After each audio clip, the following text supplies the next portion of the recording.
Hello everyone, this is Justin from Justin's Orchids and More. It is January the 21st. It's a nice Saturday here in South Carolina, a little cloudy, a little cool, but average for this time of year. I hope everybody's doing really well, been doing good. And I just want to show you guys one or two things real quick, just a little short video. I finally got a orchid that was on my want list, and pretty happy about that.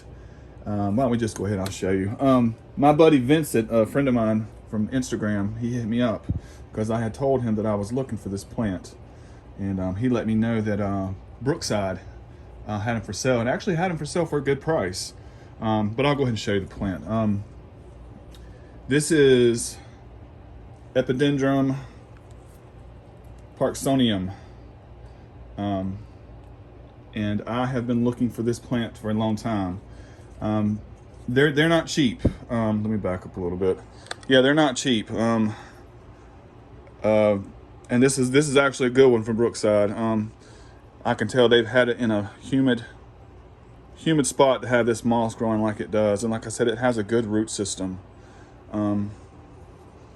There's a point of growth there. Look right there. See that? There's another point of growth. There's one there coming out. Good looking plant. I had a friend that sells orchids online, and I think towards the end of last year, he posted one that he had in flower. And I was like, hey man, why don't you give me a cutting of it? I'll buy a cutting from you. He's like, no, I'm not separating my plant. But yes, Vincent, thank you. The flowers, I forgot to mention the flowers. They're very epidendrum-like. I don't know. I'll throw a picture up. It has like a white lip and yellowish to greenish petals, kind of. Real pretty flower. Or I think it's a pretty flower. Those are, I love white and green flowers anyway. They're some of my favorites. But yeah, definitely one that I've been wanting. I'll try my best to take care of that. Matter of fact, let me just put this right here. I picked up another little orchid recently. I didn't, another one of these catasetum types. I've been trying to get a few here and there this winter for next year. This is Signode's Jumbo Puff #1. I'll throw up a picture of what the flowers look like. I think they're yellow. Just one that I wanted. And if you look at this, good little buy. Pseudobulbs look really good, nice and plump. I can tell that it has bloomed before because there's the old spike right there. And what I'll do with this, over its winter rest, is I'll put some hangers on this and hang it up high at my greenhouse where I have all my other ones at, where I can't really get to it with the water hose. But now, I will say this, and some people might disagree with me on this, but every so often during the winter when they're resting, I pay attention to my pseudobulbs. Okay, and when they start to really shrivel up, I will give them a splash of water. I will. I did that last year. I did not have any kind of rotting or anything like that, because I've seen people that take these and they don't do anything to them, all winter. And in some occasions, the pseudobulb is so just shriveled up and set back till they come back a very weak plant in the spring, because they're just so depleted. You know what I mean? So yeah, if I can keep these pseudobulbs right here looking like this when the growing season comes around, I'll be happy.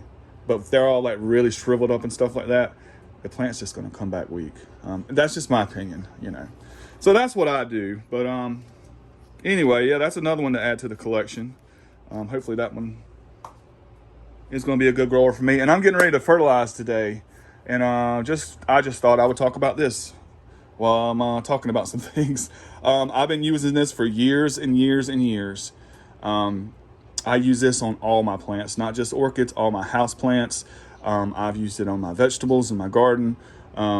It's just a good additive to your fertilizer. For me, well, if you look at the NPK, it's 411. But what I do with this is, I don't know. half a teaspoon to a teaspoon per gallon of water. You know, like I said, and I add it with the fertilizer. My NPK ratio on my fertilizer is probably like a 20-20-20. And I like to keep my ppm around 200 parts per million. That's what I do, but I've used this stuff and I stand by it. Super Thrive. I like using that. And one more thing. And I'll show you one more thing. This will make a good video, by the way. This Cattleya is in a 10-inch pot. It is just grown everywhere. I need to divide this so bad. I just kind of let it go and let it grow. This is Everglades Grand times Rio. Sorry, something's been eating on the flowers, but just, you know, puts out pretty big fragrant flowers. It's flowered. Something's been eating on the flowers though. But yeah, I do like the flowers. I do like the fragrance. These final two are opening up now. Yeah, they're pretty. But yeah, that ought to be a good video. They may need to divide this beast. Anyway, guys, I'll see you on the next one.